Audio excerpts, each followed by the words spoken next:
Rebel salute to everybody out there. Rebel salute. This is Kenya Revolutionary. I hope you're doing well wherever you are. And I hope your soul is well with your creator. Okay. We are here today for another session, for another dissecting of Kenya politics, or shall I say politics? Because it seems like most of these politicians are actually playing us. Could that be true? But anyway, ladies and gentlemen, brothers and sisters, friends, enemies and comrades, as you can see today, the topic is the difference between Uhuru Kenyatta and William Samoei Ruto is, you tell me. So if you're a Azimio fan, Uhuru Kenyatta fan, get in here. Tell me what you think about what could be the difference between these two, because from where I sit, I think the difference is attitude. And maybe a few things here and there, but for the most part, these guys are probably kind of similar. Okay, I just feel like Kenyatta was was kind of arrogant, something that the Azimio folks are actually accusing this president of being. They say he's arrogant, doesn't consider others of the opposition's opinion, and akona kiburi.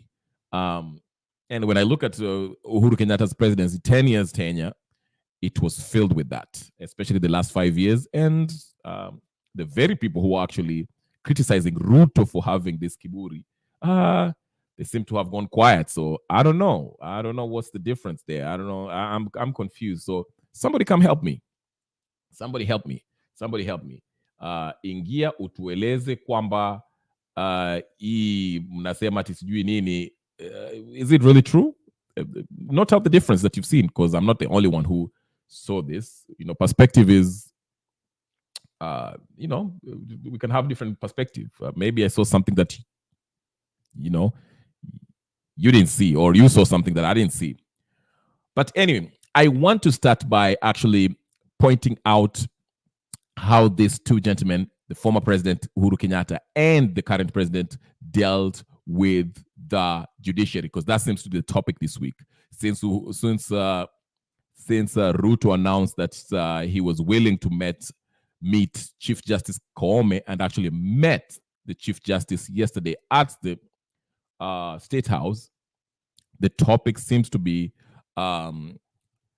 circling around, evolving around, is justice under trial?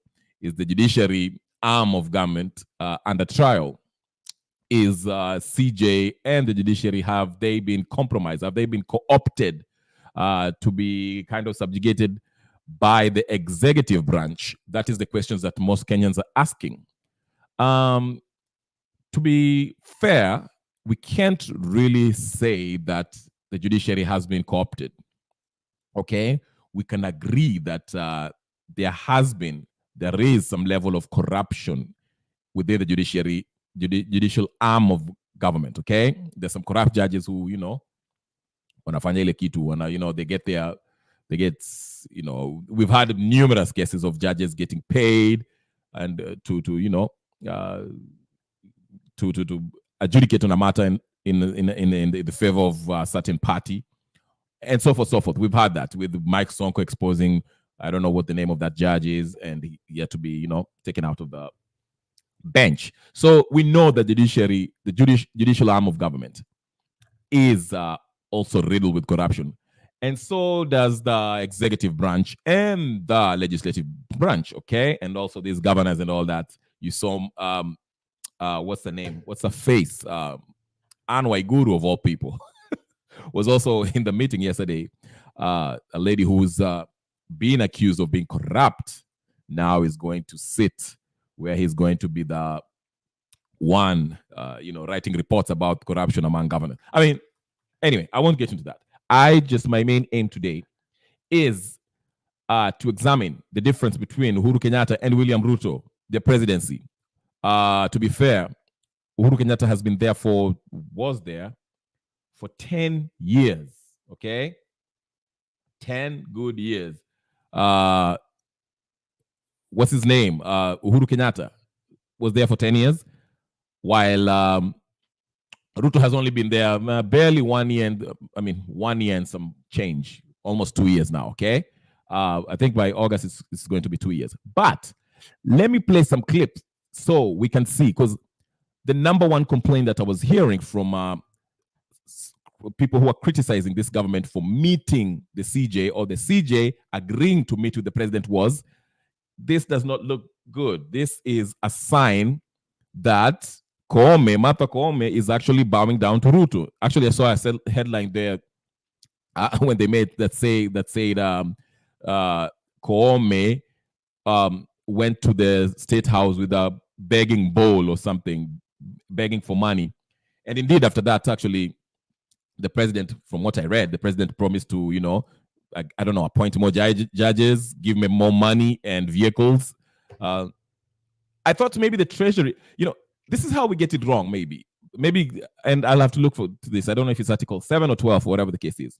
I thought the treasury are the ones who are supposed to disburse the money, not the president himself. Why are we still doing that? Is that what the Constitution say? I will check on it. Don't quote me on this. I can do my homework. I didn't do my homework. Hey, sorry. I'm putting my earphone the wrong way. Sorry, guys. I'm adjusting it. But yeah, it should be, the money should come straight from the treasury to the whatever governmental organ that the budget has actually allocated this whatever for to be spent for. But I want to take you back, because remember, again, without sounding like a broken record, there are a lot of people, especially on the opposition side, who are saying the president meeting with the CJ, Chief Justice, is not a good thing. This is a sign that the president has co-opted the judicial arm of government. So it's not a good thing. But I want to play you a clip where it was the CJ who was seeking audience with the president, the sitting president, Uhuru Kenyatta. Because remember, Uhuru Kenyatta with the then Chief Justice Maraga were not in good terms. I mean, this was clearly, Uhuru was calling him, and the Supreme Court judges were Kora and all that stuff, and even promised to revisit and all that. If you remember, if you don't have amnesia, then I can jog your memory. But let's listen to in at Maraga. Maraga actually, making a statement in regards to him trying to meet the president, the executive, so that they can iron out their difference. Okay, so let's hear in. Let me play this clip so we can see how this used to be, how this the previous government, the president of that time, used to. All right, to iron out differences. The Chief Justice says that President Uhuru Kenyatta has been avoiding him in attempts to have a sit-down with the head of state to iron out differences on separation of powers. Baraga also says the judiciary is on the brink of total paralysis due to shortage of judges to preside over thousands of pending cases in court. Squarely blamed the head of state for frustrating operations at the judiciary. I have, for a long time now, unsuccessfully sought an appointment to discuss this issue with you, leaving me with no option but to raise the matter through this public statement. At the Employment and Labor Relations Court, which has only 12 judges throughout the Republic, against a case load of 13,197 as at 31st of March. It is important to clearly and categorically state that this shortage of judges and the near paralysis of court operations has been caused by the President's refusal to swear in the 41 judges recommended by the Judicial Service Commission in July 2019 for appointment to the Court of Appeal, the Environment and Land Court, and the Employment and Labor Relations Court. The President has persisted in this refusal despite orders in 2 cases requiring him to swear those judges within 14 days. Recordings just got better. Sorry about that, ladies and gentlemen. Hey, it's Dana from StreamYard. I'm so excited to announce that. Sorry about that. Okay, so that was Hold on, ladies and gentlemen, brothers and sisters, friends, enemies, and comrades. Okay, so that's an example of hold on. That's an example of Maraga trying to sit down with the executive. It was actually the other way around. It was the Chief Justice at the time trying to have a sit down with the executive, the president, to iron out their difference. And actually, at the time, if you remember, the argument was this: the president should actually meet Maraga so they can talk it out and diffuse the tension between the two arms of government. Now in 2024, the executive, who is William Ruto president, was trying to seek audience with the CJ, and in order to iron out the difference between the two, and people are actually complaining about this. They are actually they're blaming the CJ for meeting. That's good. Yeah, hey, 10 minutes. Umechelewa. I'm sorry, I see people. Goody is a very good follow of the supporter of the channel. Is late. He's studying our class today. It's okay. It's okay, Goody. Nice to see you. Rebel salute as always. Yeah. So as I was saying, in the previous regime, it was the Chief Justice who was seeking audience with the executive so that they can iron out the difference. In this regime, it is the president actually who's trying to seek audience with the Chief Justice. He wants to sit down with the Chief Justice so they can iron out the differences. Actually, they met. But the funny thing is that we are actually criticizing the president and the Chief Justice too for meeting up and discussing issues, whether it's matters corruption, whether it's the money that the president promised to donate to the judicial arm of government, whether it's the cars and the appointments of judges. But we are not happy with that. We are criticizing them. But while Maraga was trying to meet Uhuru so they can sit down and iron the difference, we were blaming the president at the time. Okay, so which is which? Can we make up our minds? Is it wrong for the Chief Justice to meet with the head of the executive, the president? Is it wrong? That is what I want to find out. That's the difference. That's the difference in that regard. And let's listen to the pronouncements that Uhuru Kenyatta was actually making in public at the time, so we can get a picture of how bad the relationship between these two arms of government was. Okay, because these guys were not friendly at all. It was not. So let me play your clip. Let me play your clip so you can get an understanding of how this. Sorry guys. Hold on. So let me play this clip so you can get an understanding of what I'm talking about. The difference between the tension that was palpable between President Uhuru Kenyatta and Chief Justice, the then Chief Justice Maraga. I forgot his first name. Somebody tell me his first name. But here it is. Let's get some highlights. Let me give you a context, an understanding of how these two arms of government, how bad it was. All right, here it is. Ready? All right, let's go. Hapo awali nilikuwa rais mtarajiwa, si ni kweli? Si Maraga na watu yake hao wakora hao wamesema ati basi hiyo uchaguzi upotee, si ndivyo wamesema? Sasa mimi sana sio rais mtarajiwa, mimi ni rais ambaye amekalia kiti. Maraga ajue ya kwamba sasa anadili na rais ambaye amekalia kiti.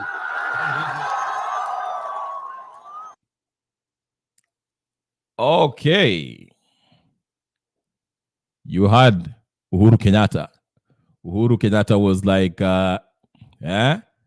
Maraga na wakora wake. Maraga's basically saying Maraga is a crook and his fellow Supreme Court judges are a bunch of crooks. And before he thought I was an aspiring president, but let him know that I am the sitting president now. So you want to talk about hubris, kiburi, pride, arrogance? That was Uhuru Kenyatta. I'm not done yet. I can play some more. There's some more clips. How far should I go? How many clips do you want me to play you about Uhuru Kenyatta? Or should I spare you and we move to another topic? I hope you get the picture. I can play some more. I can play some more. There's so much. Let me try another one. Just one short one. Just one short one before we go. Before we move to another topic.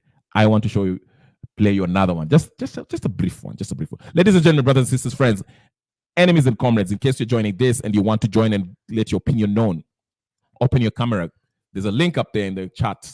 You can just hit that StreamYard link, hit it, ingia hapo, toa maoni yako. Let's listen to what you have to say. Do you agree with me? Isn't this hypocrisy? When Uhuru Kenyatta was calling Maraga, the CJ at the time, crooks and all sorts of names, there was nothing being said about the executive, okay?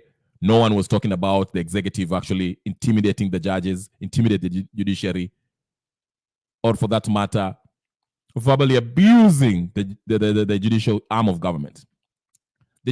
No one is above the other. The executive is not above the judicial arm of government, and the judicial arm of government is not above the executive.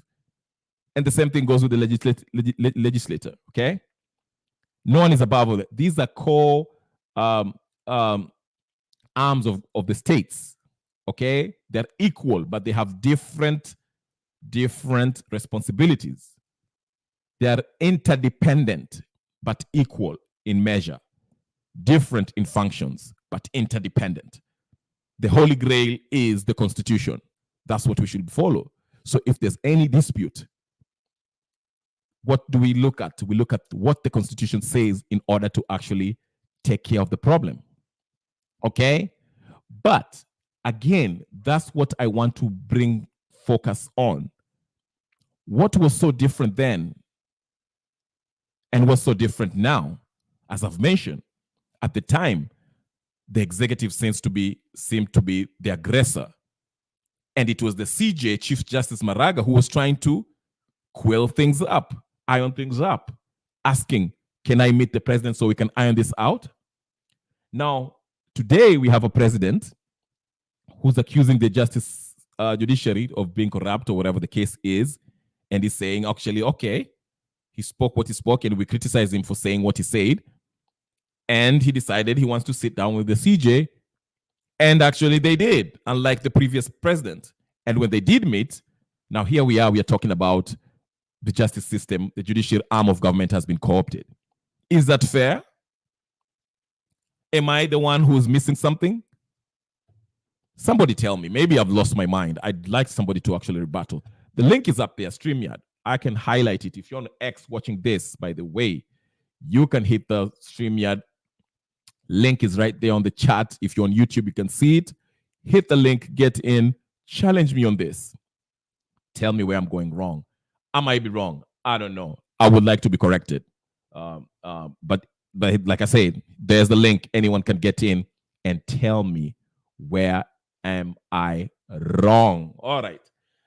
The second issue, we want to deal with the legislative arm of government because this is a very, very, very, very interesting discussion. There was actually an exchange between 3 guys. There were 2 people who were.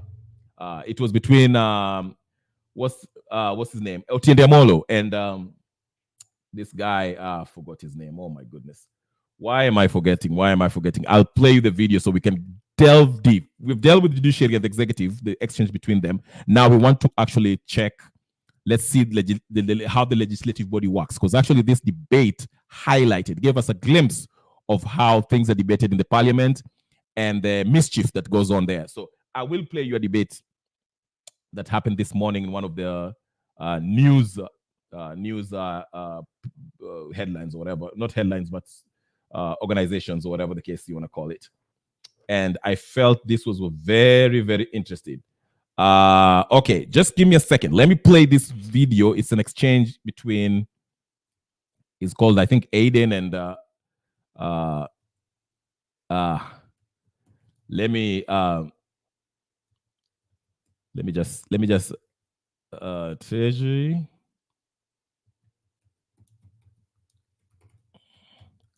It's between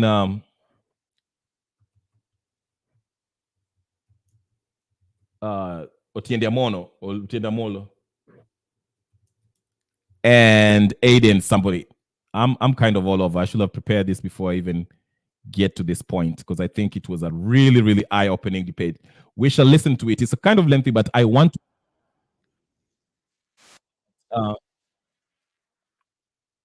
I want us to look at this debate, because I feel like this debate is really, really, really good, and it helps Kenyans understand how the judicial the legislative arm of government actually conducts its business. So let's take a look at this video and let's see. It's a really good debate. So here it is. Without further ado, let's see here. I love this debate. It's actually really eye-opening for most Kenyans. We need to watch this. As foreign solo, because it means then, you remember even one time, Kenya shilling was 80 per dollar. Now you can see we and that's the time we borrowed largely. So you can see when we have to pay back now and you exchange the dollar, we are in real trouble. So how do we get out of this trouble? The government has to get serious. We have to stabilize the cost of living in the country. We have to make Kenyans are very hardworking, but they are not getting value for their hard work. We want small businesses to thrive again. We want the hustler nation to live. The hustler nation cannot breathe. The hustler nation is unable to trade anymore. And there is only a little bit of, cheap talk and easy talk. That's not how the nation is going to grow again. Our relationship with the neighbors are extremely important. We trade with Uganda. We trade with Rwanda. We trade with Tanzania. When our planes cannot land in Tanzania, there's real trouble. Our shilling will fall down further. When Uganda is taking us to court, it means our shilling will fall down further. So the current government has to take action. And what I'm really urging Kenyans, because there are very many brilliant Kenyans, they have to think straight now. We should no longer think tribal. You know, when somebody very important, like the deputy president, is not in some talks where everybody else has come with their deputy, that gives you a very serious political direction. And when the politics go wrong, the shilling go wrong far. Now you want to manage the diaries of the president and the deputy president. As we are closing that subject, yes. First, These guys are very interested. Honorable Kenan should not challenge us to disclose what information we have when the regime is supporting has all that information. The G2G oil deal is a deal that they have purposefully refused to disclose.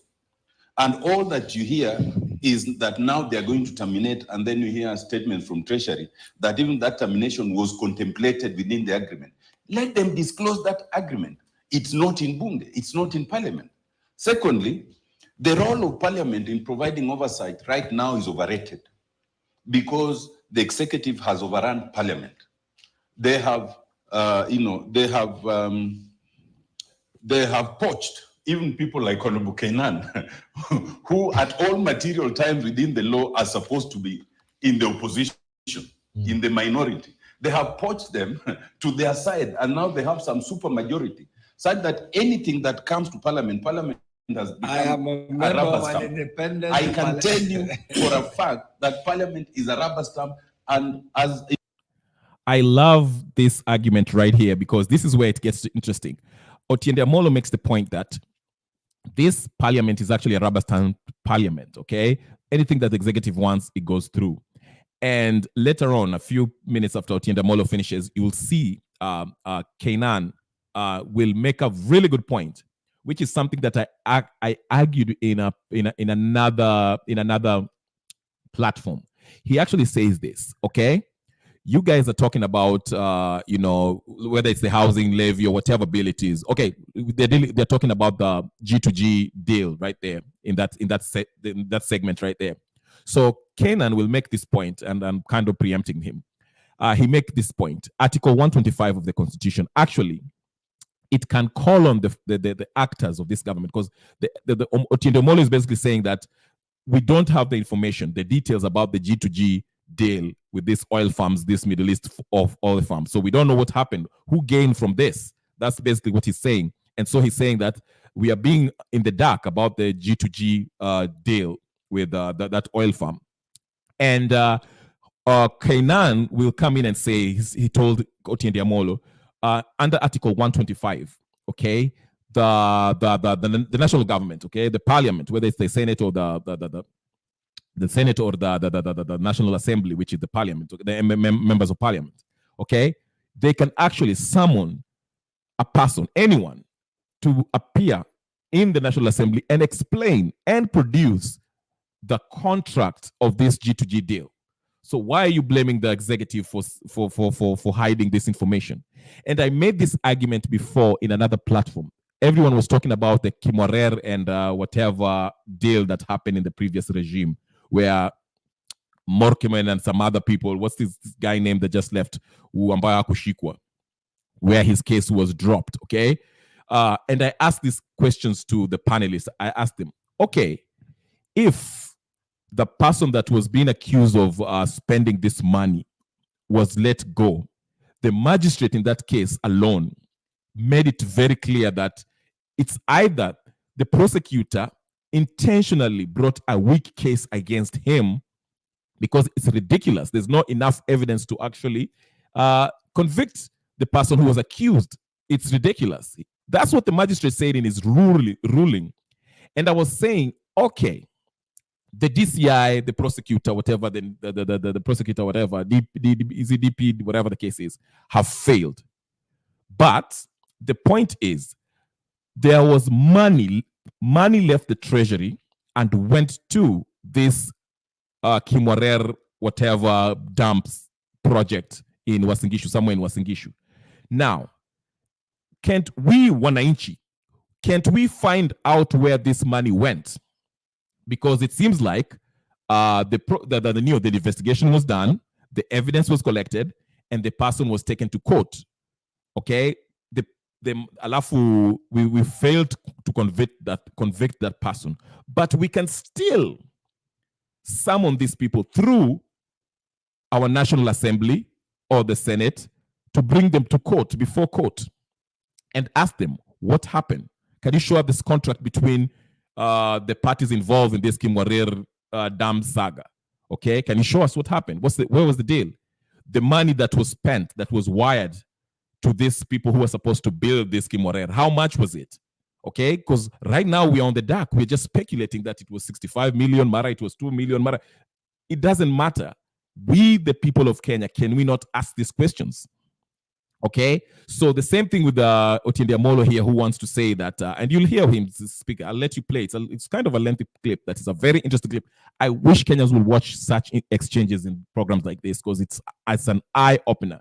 Because, like I say, Kenan says, you know, Otiende Omolo, you cannot claim that you're on the dark. Actually, we have the power as even the minority in the parliament.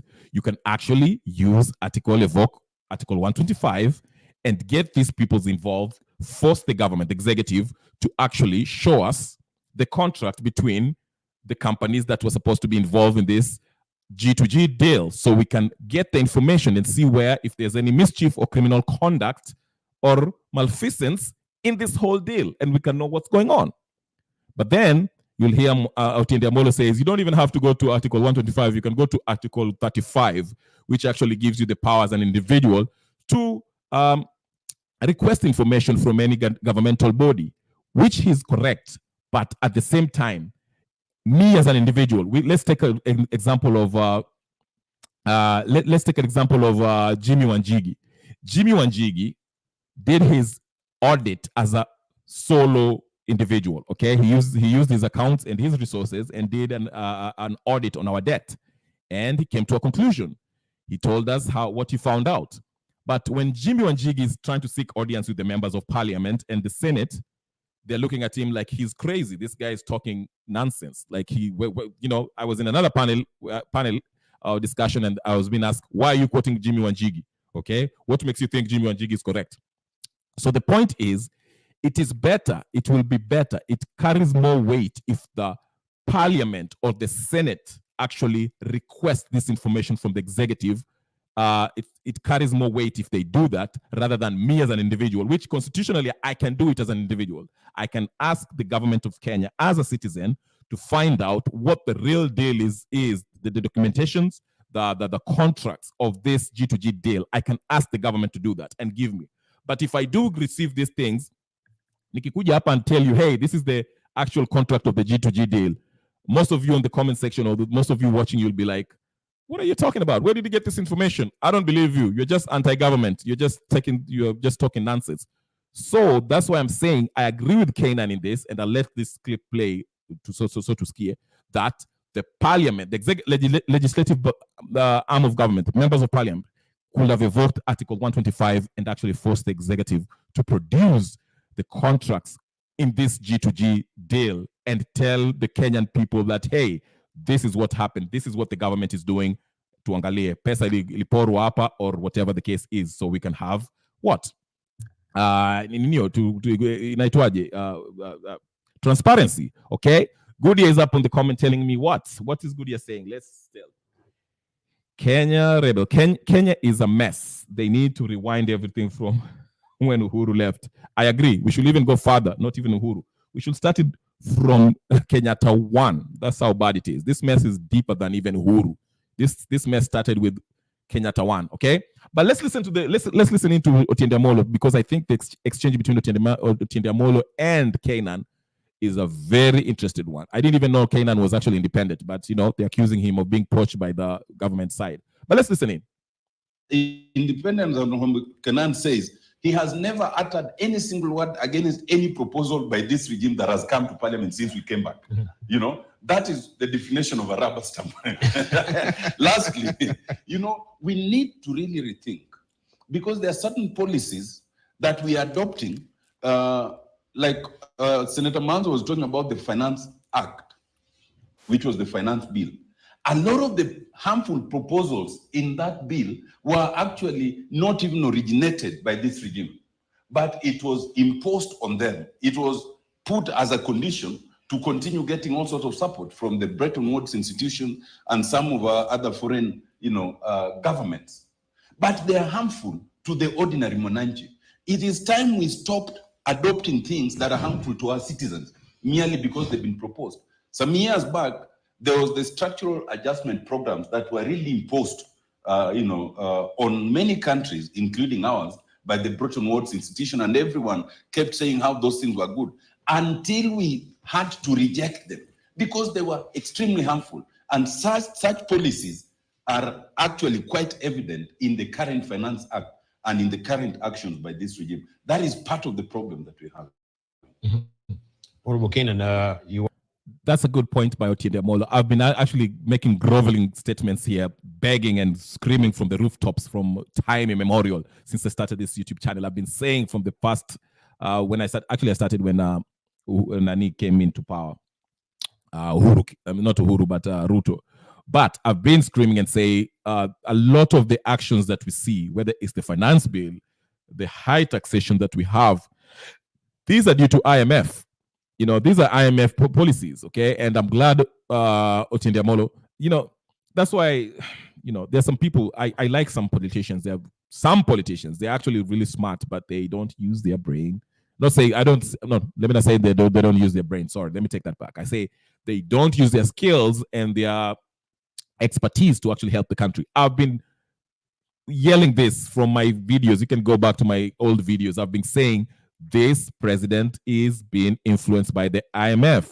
He's a Western puppet. Unfortunately, I know it's a hard pill to swallow for his followers, but that's what it is. He is being told by the IMF and World Bank what to do because we are taking their loans. And if you take the loans from the World Bank and IMF, they will basically write your policies. And most of these policies that the IMF actually tell the government to write are not popular with the mwananchi, because they're not geared towards helping the mwananchi. They are geared toward helping corporations that actually run this World Bank and IMF. That's why we call it corporatocracy. The corporate world is actually leading most of these developing nations. That's why you see the Burkina Faso, the first thing they did when they got to power, they kicked out the IMF. So here before I get back in, just to say, I concur with what Otiende Amolo is saying. Yes, this regime, Ruto's regime, if you're listening, it is being run by IMF and World Bank, basically. That's why you see these unpopular policies are not going through. And that's why you see Kenyans are struggling. That's why I usually don't actually, yes, we can blame him. I'm not taking blame away from Ruto, but if we were to look at the problem deeper, Ruto has a choice to make. And these are really hard choices, because if you go against the IMF and you have their money, if you default or decides you don't want to deal with them, they will actually engineer a coup d'etat against you. And it has been done. I told you about the book by the ex-CIA guy called The Confession of Economic Hitman. They will take you out, okay? So this is the part of the challenges that we face as African nations. But here I agree with Otiende Amolo wholeheartedly in that statement alone. But Kenan is next. Let's listen to what Kenan says, because I think what he says is very interesting. Listen up. We wanted to have a rejoin on that. Yes. Before we gravitate the issue of counties. The way Parliament works, and I want to remind my friend here was part of the making of the current constitution, the provisions of Article 125. And I will read. And he should tell us whether really he has invoked that provision to ask for the documentary evidence instead of engaging in propaganda. It says, either House of Parliament and any of its committees, that's Article 125, either House of Parliament on any of its committees has the power to summon any person to appear before it for the purpose of giving evidence or providing information. 2, it says, for the purpose of this clause 1, a House of Parliament and any of its committees has the same powers as the High Court. In what? To enforce the attendance of witnesses and examine them on oath, affirmation or otherwise. 2, to compel the production of documents. And 3, to issue commission or request to examine the witness abroad. You have the power. Have you asked for it? Why are you engaged in propaganda? Why? Did you hear that? That's the point I was making. So they actually under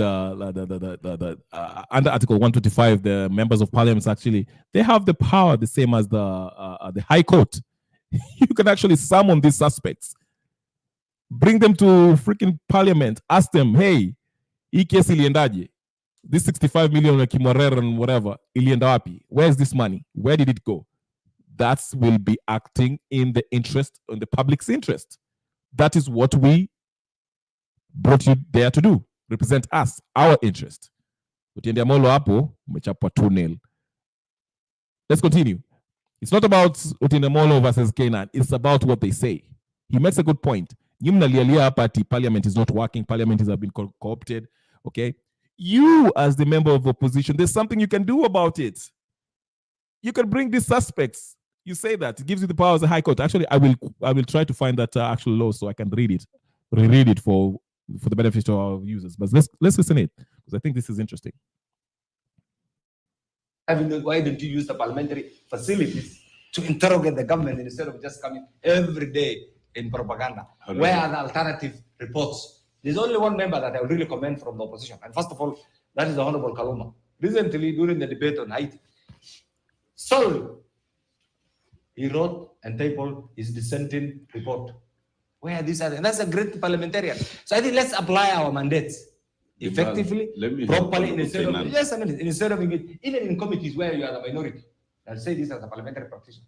You have every right to come up with a minority report. That minority report must be informed by the information that you think is not being captured in the main report. Where is it? We have groups here. That's the way Parliament works. As to what I support and what I do, I'll always be guided and by what I think is good. And we as Jubilee have refused to be part of the suckers of the group. And very soon we're expecting my friend Kalonzo to think out of the box and say he's also an independent party. I'm sure that's the route they're taking. Get ready. In the next 6 months, because Baba has now decided to go for the 6th term. So there's poaching in the offing. You agree that there's poaching. So is it poaching you're talking about? What do you mean poaching? We are functioning. I have a lot of faith in him. I really respect him. We have exited that Azimio coalition as a party. We have solved the coalition. We got that coalition. We'll function. If the opposition comes up with, if Azimio comes up with something that is constructive, devoid of propaganda, we'll support. I'll be the first one to support. But if you're engaged in petty day-to-day propaganda, and the end result is something that will bulge the pockets of individuals, why will I be part? Why will I be used? Let me help Honorable Kenan. I think you need to get that, because I know you're not in the mainstream. I want to help Let me finish. You don't need to assist me. You're not in the mainstream of the decision makers of Azimio. And that's why they have denied you every opportunity to be a member of a very good committee, because your brains are liability actually is a threat to their existence. But that being the case, Honorable Kenan is hoping to poach me. Yeah, man, poach him. Okay, there the violence is kind of turning up a little bit within Kenan and Otiende Omolo. Okay, Otiende Omolo on the other hand is accusing Kenan of being poached by the executive, the ruling party. Okay, as far as the majority, the whatever, and Kenan is saying that Otiende Omolo, I used to be in Azimio. I know how Azimio works. You're not part of the decision making of what the going ons in Azimio. You're a smart man. I wish you could use your expertise is a liability to them because they're not using you. So your violence inaendelea hapo kidogo. But let's listen to what Otiende Omolo is about to rebut in this, because he mentions how they actually don't allow debate in the parliament. But also after saying that, Kenan also, mentioned something that I was very interested in. I know Kenan sounds kind of loopy out in this conversation, but what he says is actually, it's an eye-opening. It's an eyebrows, it raises the eyebrows, because he will mention something. Actually, basically, he will say that these Azimio guys, they, in public and funerals, they say one thing, and when they go back in parliament, they don't actually speak out. They actually make deals and agree with the motion, most of the motion, which are not popular with the people. But wakienda kwa matanga, watasema kitu wengine. But Otiende Omolo, in his side, he says that the speaker actually does not allow real debates, the debates that can actually sway the other side from taking a certain position. They're not allowed that. That's why he's frustrated with the actual process. So that's why he's arguing that he'll mention about Standing Order 95, and that I'm giving you the actual, the basic argument between these two, so you can, when you're listening, you know what they're talking about. So let me play it so you can listen to the rest of it. It's a really good conversation. You can watch the rest of it on YouTube. But here it is. You see, I sat in all organs of ODM. I know the thinking. I know the players. That's why my friend here will never rise beyond being a member of Justice. A member of Justice. No, the constituency. Your Radiator. Very brainy. But that's been the case. That's why you will have a problem. My friend here, Mwanzo, is a good student of his party leader. He can oscillate, do this and this. But that being the case, my friend, we are here on national TV. Thank you. We are on national TV. You must Let's stop at get some facts. point. Let's get facts. You have had a lot of time. Let's get the facts. We are not going to criticize the government purely on propaganda. Bring facts, and I can tell you, if you bring facts that the G2G process was abused against the interests of the people of Kenya, I'll be the first one to second you. Right, thank you. But as long as it's propaganda, I'll not be party to it. Thank you. That's why I want to help you. You are taking us to Article 125. You don't need to go to Article 125. All you need to go to is Article 35. And it's not about a member of parliament. It's about the public. Under Article 35, it is very clear that every citizen has the right to access information held by the state. And more importantly, even if you avoid 2 and you come to 3, the state shall publish and publicize any important information affecting the nation. The G2G. Before I let him go ahead, he said that he actually rightfully quoted the Article 35, which I told you before, that any citizen can actually acquire, can get information from the government. And also he goes on and says that it is also the government's responsibility to actually post this information that that is of public interest. So he's saying that it will be the Ruto administration's responsibility to actually post this information about G2G because it's in the public interest. Now, he's right about that, but here's why I'm saying I kind of disagree with Otiende Amollo. Not in a disagreement per se, but this is the mischief in this. Okay, let's agree here. We both agree. We are we're in a position where we don't know what's on the G2G deal, right? As Otiende Amollo have said before, we don't know what's on the G2G deal, right? The government has not, the Ruto administration has not posted this information for us, the citizens, to see what the deal was, right? What's in the deal, who, what, where the money went and all that, right? So he's saying that you don't have to go to Article 125, which actually the members of parliament can act as the High Court, where they can summon these suspects and ask them, where's the money, okay? He's saying you can actually do this as a private citizen. And like I said before, if I was to do that as a private citizen, it doesn't carry any water. Government will drag its feet. And I used the example of Jimmy Wanjigi. Jimmy Wanjigi probably had to use Article 35 because he's a private citizen. He's a citizen.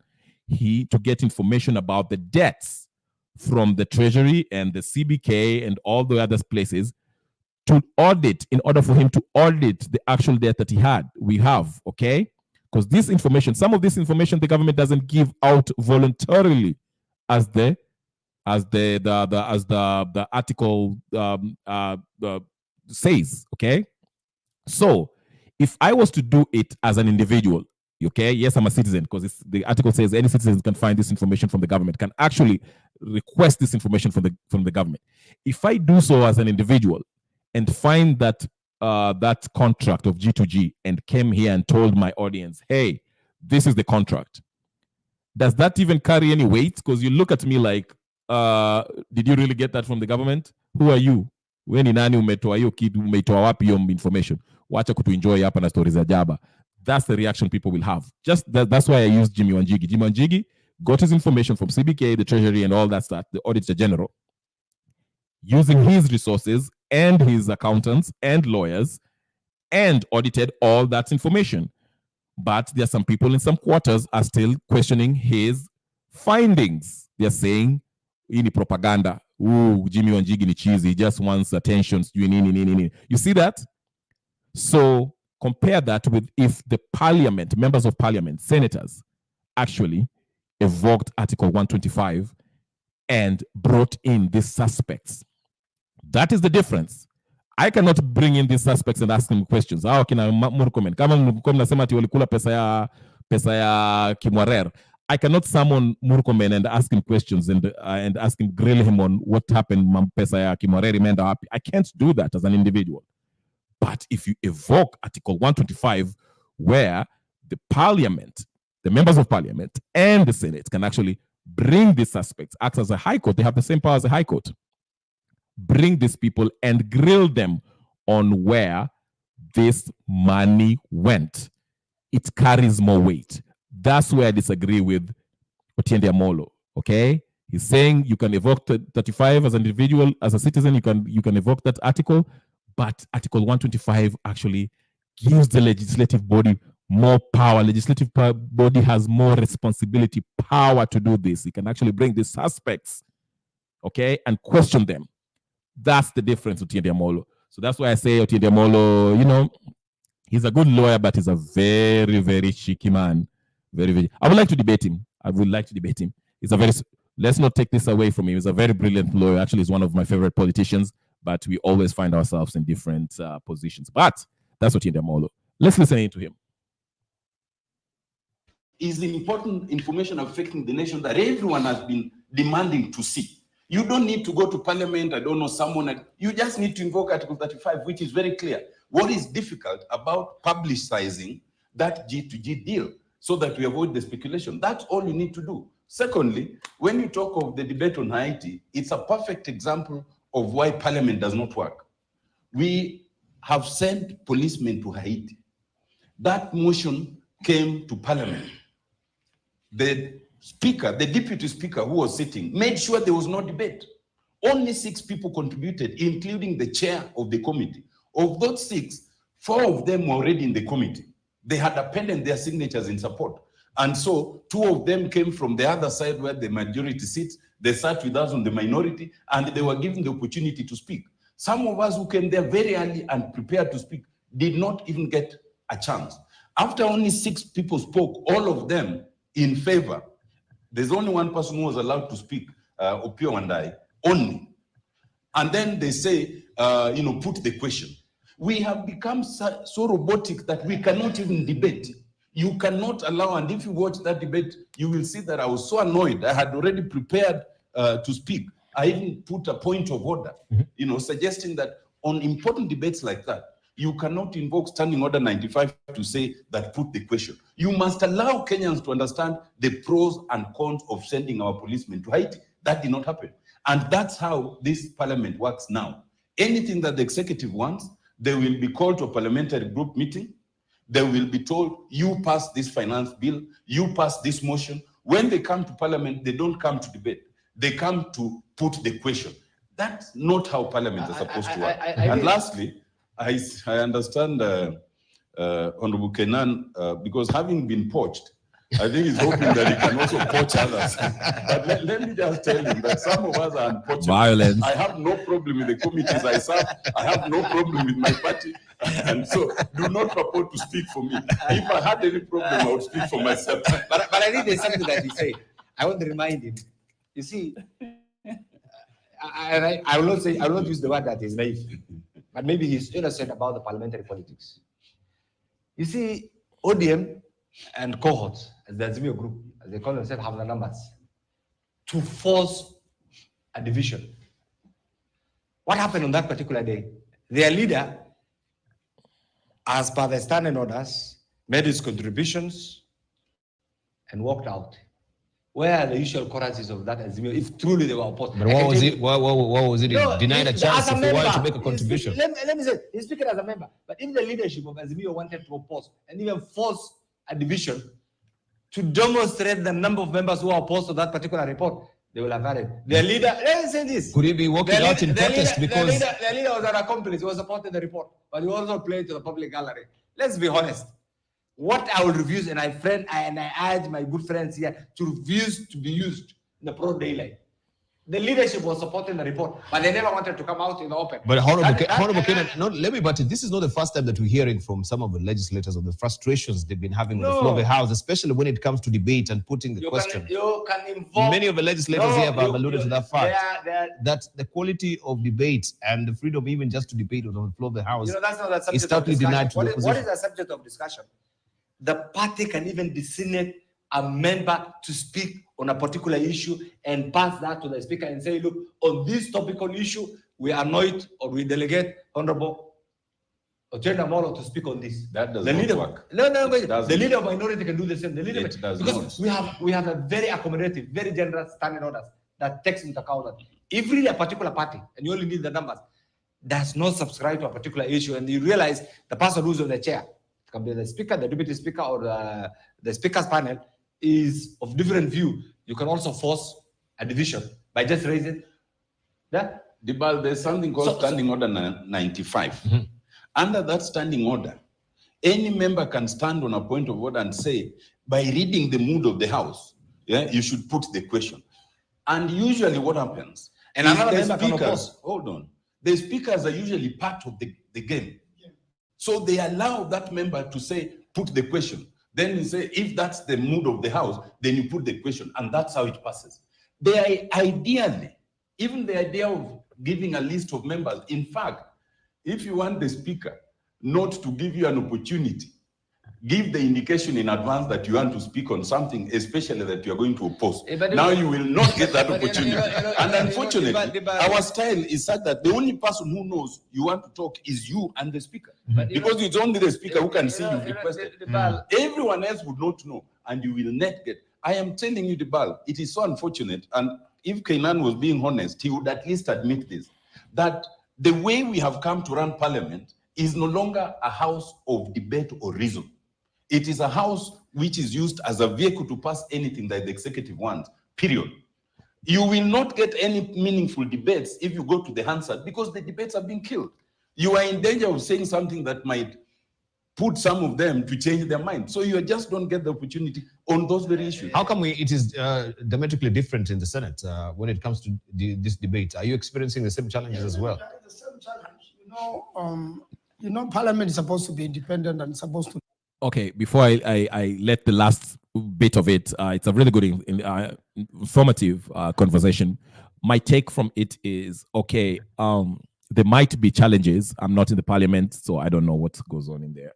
So I can't vouch for either side. But my take out of this is this. Yes, it is. It is. I would say this is a religious debate. It's quite good. Kudos. Oh, thank you. Thank you. Thank you, Mr. Goodia. As I wrap up, I have 5 minutes, but my take from this is basically Otindemole is saying that there's no room for actually enough debate. They don't interrogate the issues thoroughly as he would like to see, because maybe he says the speaker is skewed politically towards a certain position of the motion. Okay, but Kainan is arguing that, hey, there's different ways in which you can deal with this, because you can actually appoint one person who can actually debate on like he say there, on an issue. Let's say they're debating about healthcare or something like that. They can tell the speaker that they did designate a certain person, a speaker, who will debate on or will argue the case of if he's for or against it, he will argue his case or his or her case on matters to do with health. Okay, they can designate somebody, so that way not everybody can contribute. You save time. Either way. And also another argument that Kainan made is, which I think was a valid one. He said that actually, even as a member of minority in the parliament, as far as numbers in the parliament, you can still take a view. He gave an example of Ekloma. He says, you can actually have a minority view. But these guys seems to have none. If they disagree with the motion, and I think they touched on that issue, Haiti issue, sending the police forces in Haiti. He mentioned that, these Azimio guys in public, they were actually saying they're against it.